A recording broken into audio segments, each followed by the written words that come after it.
All right, let's look at our second example calculation here. If we can get it to go forward, there we go. Find the derivative of f of x is equal to square root of x. As before, we start with our limit definition. So limit as delta x approaches 0 of f of x plus delta x minus f of x over delta x.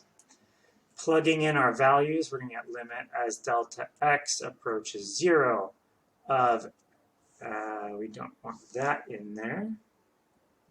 So let's undo that, erase that off.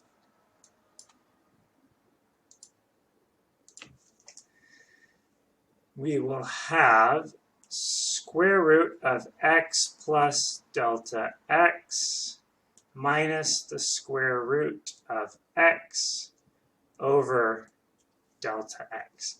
Now this one's a little bit tricky because it doesn't simplify nice and cleanly immediately. So we need to start looking at how can we deal with this. And the trick that we end up using is multiplying the top and bottom by 1 over delta x. And then distributing through. Is that what we want? Actually, no, not quite yet. We'll do that later if we need it. The trick that we want to do here is probably rationalizing now that I look again at it. So you did this a lot in the limits unit probably. So delta x, or x plus delta x under the radical plus square root delta x over square root x plus delta x plus delta x. Multiplying that through, we get the limit as x approaches 0, delta x approaches 0. In the numerator, we're going to get x plus delta x minus x. In the denominator, we're going to get delta x times the square root of x plus delta x plus delta x. The x's on top can cancel. Then we're left with delta x over delta x times something. So we'll be able to go through and cancel our delta x's second. And if you're not sure what I quite did there, ask me in class or go through the algebra yourself and clarify.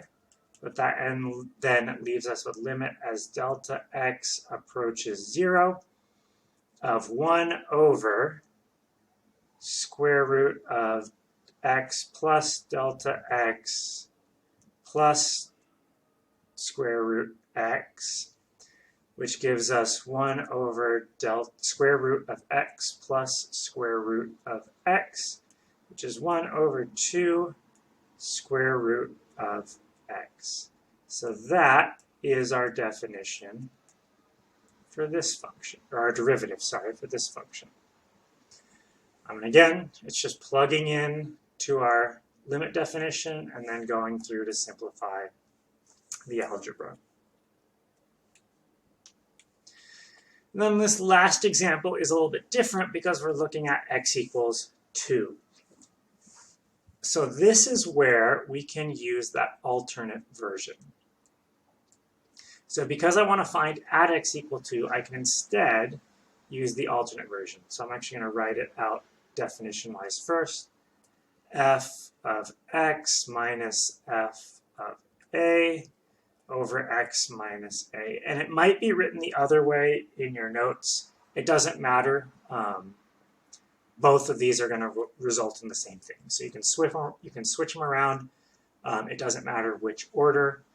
I think it is actually the convention is the other way, but I'm going to show you that it still works this way as well. So that's going to equal the limit as x approaches 2 of 1 over x minus 1 over 2 over x minus 2.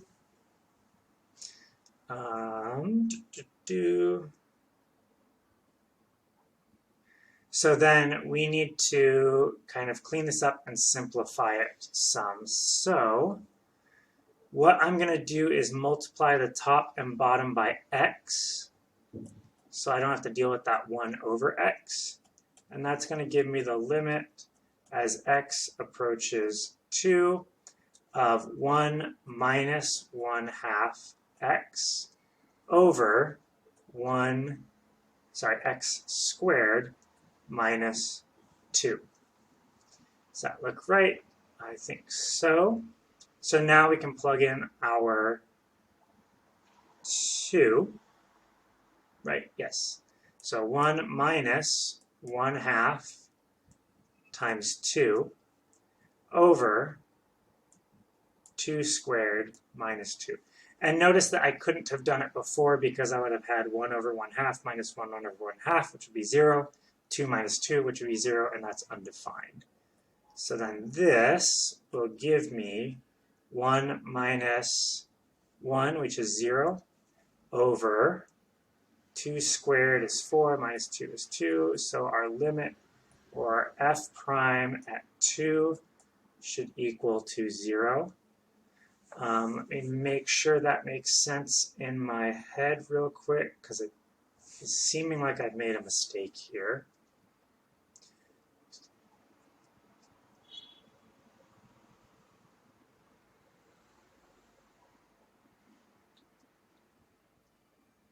Yeah, there's a mistake in here somewhere. What is it?